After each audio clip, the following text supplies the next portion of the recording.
You alright? My name's Paul, I've got autism, and I make random videos based on my version of autism and the way my head works, and I stick the videos on the internet just in case you fancy giving them a watch. And I hope you're doing alright.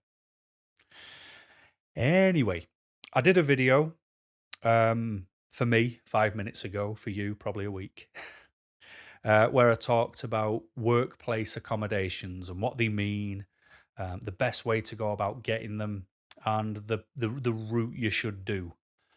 And like I said in the video, consider the cost to the company, the impact of other people's work, and to make sure you can still deliver the same output.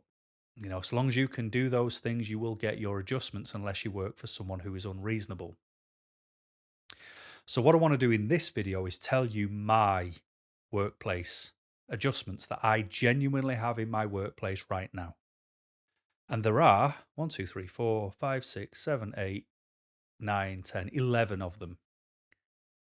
And this is why it's important for me to share them, because I want you to understand that with all these 11, that they don't affect what I've just said. They're not impactful on cost. They don't affect anybody else's work, and I can still do my job. That's the point of a reasonable adjustment. So I want to share them all. They're in order of kind of least important to most important.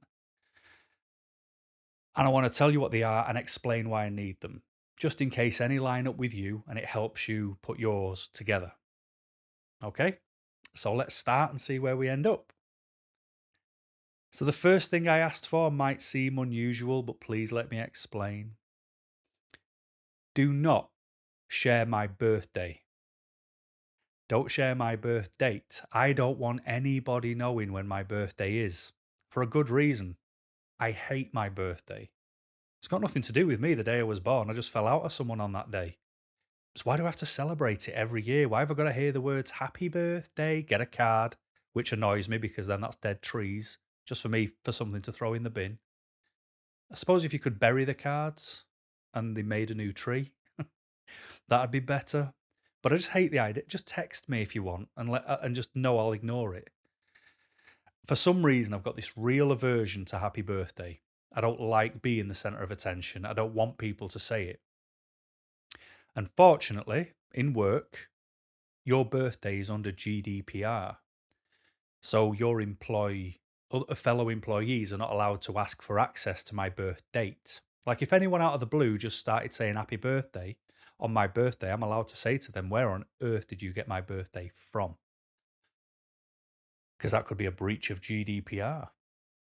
I just want to avoid it. I don't want a card. I don't want to go on a birthday list. I don't want to just receive a little emoji that sends confetti up. Just no.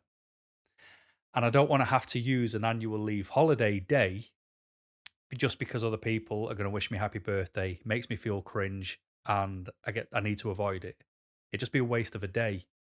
And I know it might sound like, Paul, get over it. It's just someone wishing you a happy birthday, but it has an impact on me. So that's why it ended up in a reasonable adjustment.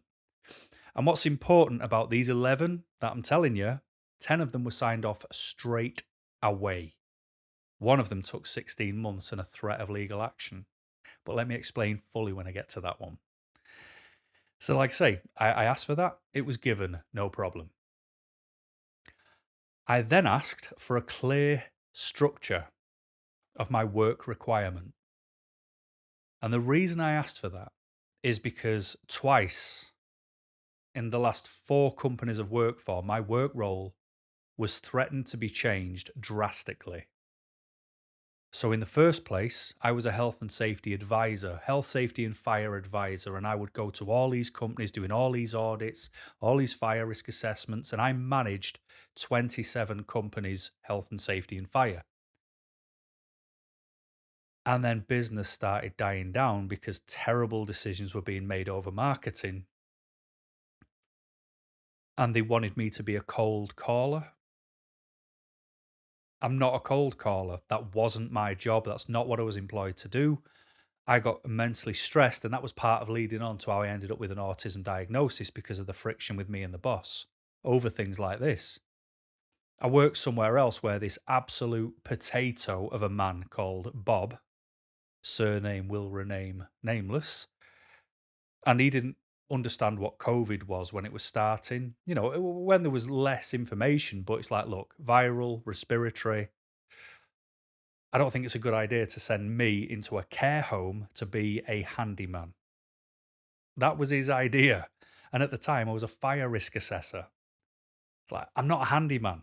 I'm not going in care homes. I don't go in them already. Why do you want to send me somewhere where I could take something with me? Let's think about this. We don't even know what this is yet. You know, and he was so stupid. Thankfully, he's no longer in the industry, which is good for the industry, but I'm scarred by those people. So I need to know what you want me to do, and that's it. You know, and even if there's more to be done with it, like little branch off pieces of work, at least it needs to remain commensurate to what I already do. And I'll have no problem doing it. So I asked for that, and that was given. I went through it with my line manager. We went through our job description, and I was like, what else am I going to do? He's like, no, that's it. Anything else would require you to have a job title change. Any job title change requires then another interview, and we're not going to mess about with all that. So just know this is your job. Perfect. Thank you very much. I then asked for future training consideration. And what I mean by that is I don't learn well sat in a classroom. I don't learn well reading out of textbooks. I learn better by doing. I need interaction for it to go in. You know, let me watch, let me observe, then let me try again, let me know if it's right. Now I know how to do it. So I just said, if there's any training consideration, can we at least look into my best way of learning for the same thing? Because I'll be disadvantaged if I'm expected to sit in a classroom. I get narcolepsy. I honestly start falling asleep. Like, it could be a course on something I'm really interested in, like why bacon tastes amazing. I'll be like, oh, I'll have a bit of that. Within 15 minutes, I'll be falling asleep and I'll have to be at the back of the room, walking around just to try and stay awake. And then I don't absorb any of the course because I'm so bothered about standing out as being the only person falling asleep. So I asked for that. That was granted, no problem. This one's important. Include autism in one-to-one discussions. So I have to have a discussion once a month with my boss to talk about work, talk about what I think's going well, what's not going well. Have I learned anything? Have I found anything? Is there anything systemic as an issue that I've discovered? But I've also asked for that check-in to be given at the end of that chat where my boss will go, and how are you in yourself? You know, how's everything with your autism? Are you okay? Do we need to consider anything on your reasonable adjustments? Do we need to remove, tweak, add? Are you okay? And that's all I need, because when I feel against the grain, when I feel stressed, when I feel bothered, when I'm heading towards burnout, it's like there's this additional weight that's on me. And that weight, it kind of suppresses my confidence and my ability to talk openly. So having this in my one-to-one discussions, it's somebody else starting that conversation, because I haven't got it in me at those times to go, do you know what? I'm feeling a bit burnt out here. Is there any way we can, cancel, rearrange some of this work just to lighten my load for the next week, because I've got a load of admin to catch up on and da da da. So with asking for that, it just gives me the freedom to have the conversation when I don't have the confidence to start it myself. There you go. That's the right way of saying it. Please don't take offense to this if you live in the area. It's not intended for you to take offense, I promise you. It's all personal and personal experiences. But my next one is no work within the M25 ring road. So for those who don't know what a ring road is, because you might not be in England, it's basically a motorway that surrounds a city and it's surrounding boroughs. So the M25 ring road surrounds London and it's surrounding boroughs. You'll have one for Birmingham, you've got one for Manchester, you've got one for Leeds and Bradford. So there's a few places with them in England. Now, every time I have personally been within the M25 ring road, I have had bad experiences all the way through to horrific experiences. M25 Ring Road. Always have a bad experience. And I don't get it because, like the London Underground, many years ago, I risk assessed all of them for DSIA, which is Dangerous Substances and Explosive Atmosphere Regulations. So I have seen them, I have done work round there. It's not like I'm not used to it. But I can't figure it out. I just can't grasp the underground and it's why it gets tourists. It's busy, everyone's miserable, no one smiles, it's crammed, it's yeah, I just don't like it. And I get very confused by the cost of living in London. I don't know why it's twice as expensive to live there. I don't know what I'm paying for. I can't figure that bit out. So that makes no sense when I'm trying to manage finance and what I'm buying. And I just get this confusion in London, and I don't like my confusion in London.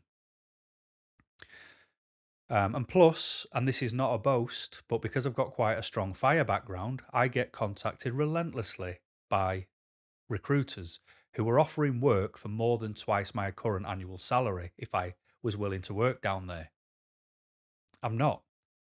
So if I'm not willing to work for twice my annual salary, more so down there, I'm not going to do it where I am on the salary I'm on. If someone's willing to pay me a hell of a lot more for my skill set, and the only reason I don't go is because of my issues I've had in that area, don't expect me to go any other time either. But you know what? I'm a team player. I'll help anyone. But there are everybody else who does my job in my company lives closer to London than I do, except the guy in Scotland. So all of those could help first, and I'll cover their patch instead. So I'll still help, just avoid me, the M25 Ring Road, please. Like I say, not a reflection on anything else except my personal experiences. I asked for that. It was granted, no problem. The next one, and bear in mind these are building up, is to arrange my own work diary.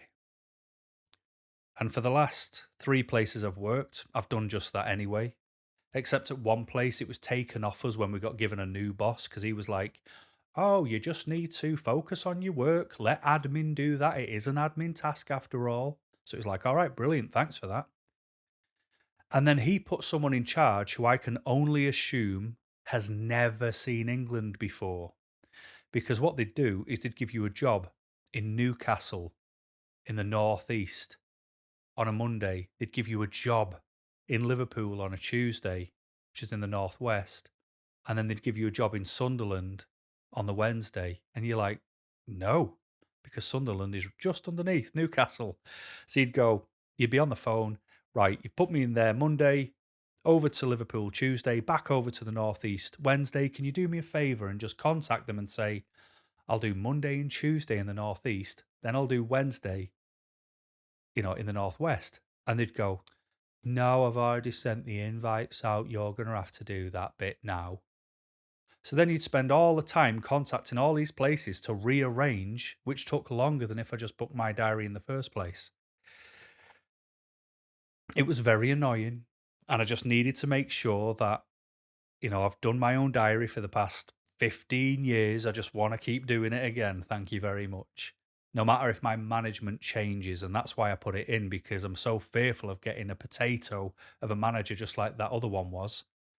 That a lot of these are in place because I'm trying to prevent bad management again.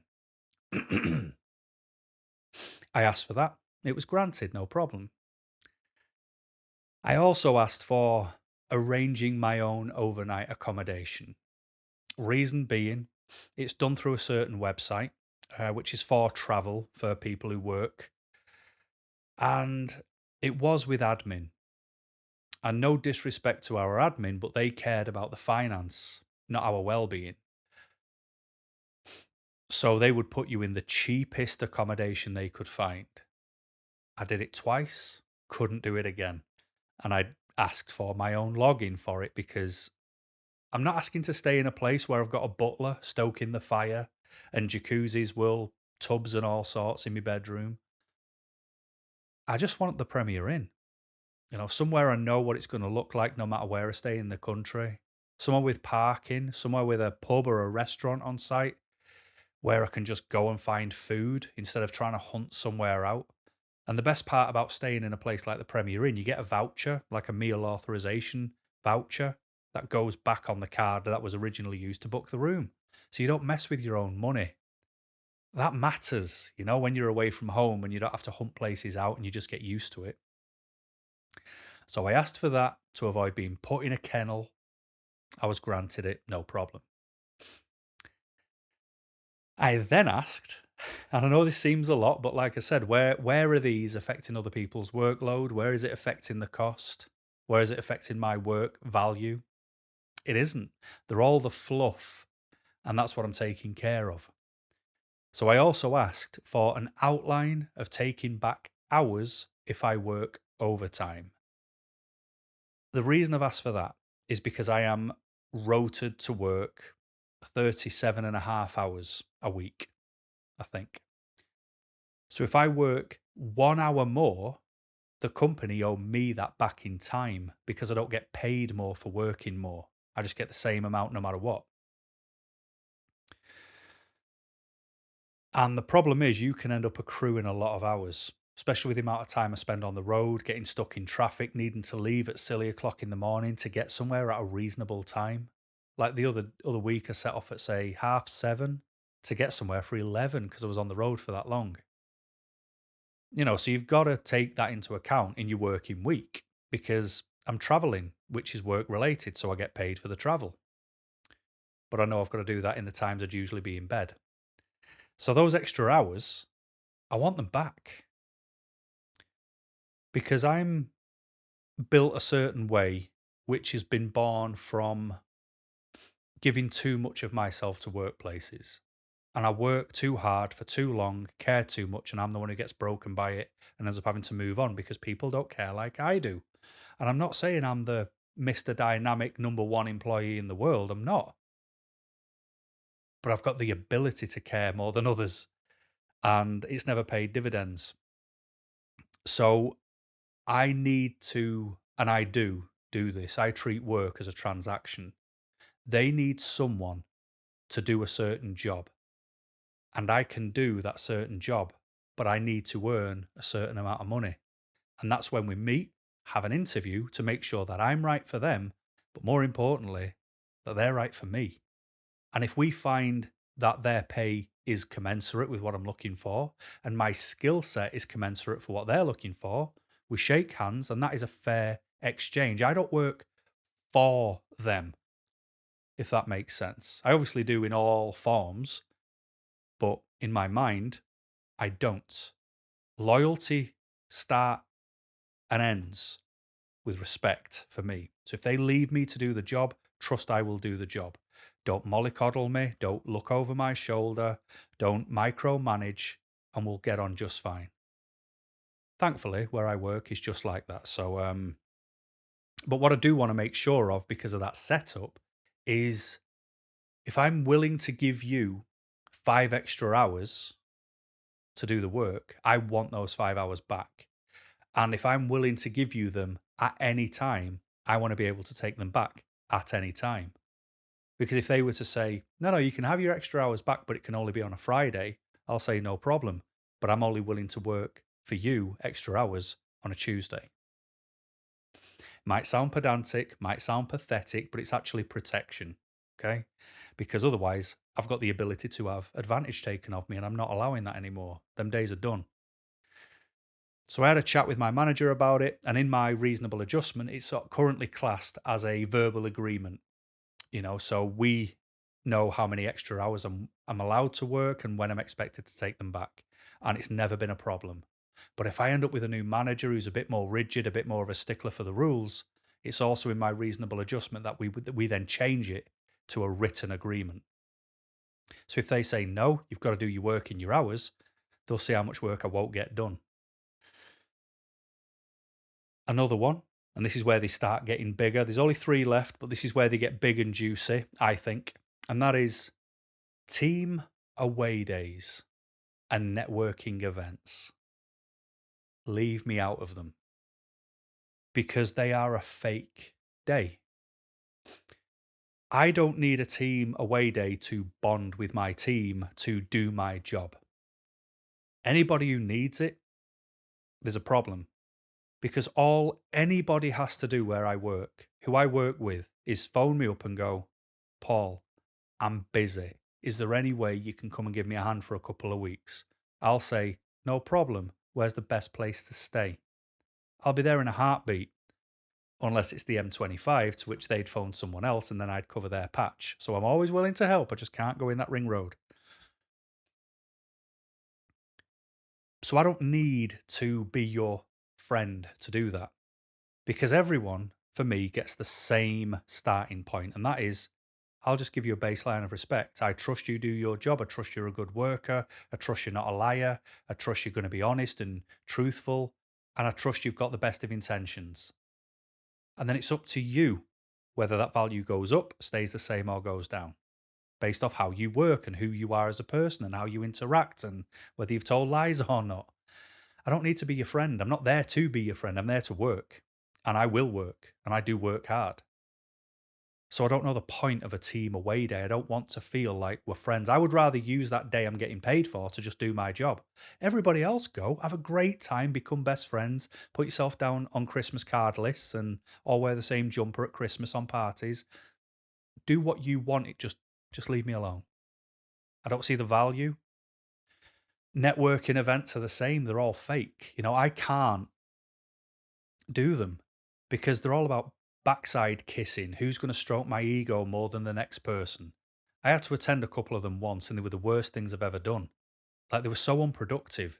We met at 6 in the morning, had a bacon sandwich and a cup of coffee that cost £10 for nothing. And then everybody patted each other on the back. And it was, if I need work, I'll phone you because you do that. If you need work, you've got to phone me. That's how it works. And the thing is, I went in there and I just spoke very open and honest. I just went, look, I can't sell. So just know this. If you want a fire risk assessment doing and you want it done right, give me a shout. That's it. But because there was no ego stroking and laughing at all the false crap jokes, I just wasn't welcome back. And it tells you all you need to know. If you've got to be fake to try and get somewhere, then your product is crap. So I just asked, leave me alone, and I don't want a repercussion of this. It's just no, I can't do it. I would rather do my job. All right. So after a long discussion over that, no problem. I then asked to work from home for any admin work. And that's because I don't have a core value to a place. I work all across the north. So when it comes to admin, I can be sat in Newcastle, Liverpool, Manchester. It doesn't matter. Leeds, but we don't have offices everywhere. So why can't I be at home, sat in comfy clothes with my dog? So when I start work, it's bang on 9 o'clock. When I finish, it's bang on 5 o'clock and I'm already home. I want that to happen. If I don't have a core value to a particular building, then I'll work from home for admin. And that's to get away from future concern where people might try and encourage people back into offices. I don't want the small talk. I'm not interested in your new grandson. Just let me be at home. I'll get more done. And that was granted. Which leads me to my last one, which was a request for additional annual leave. And I've only got 6 minutes to do it.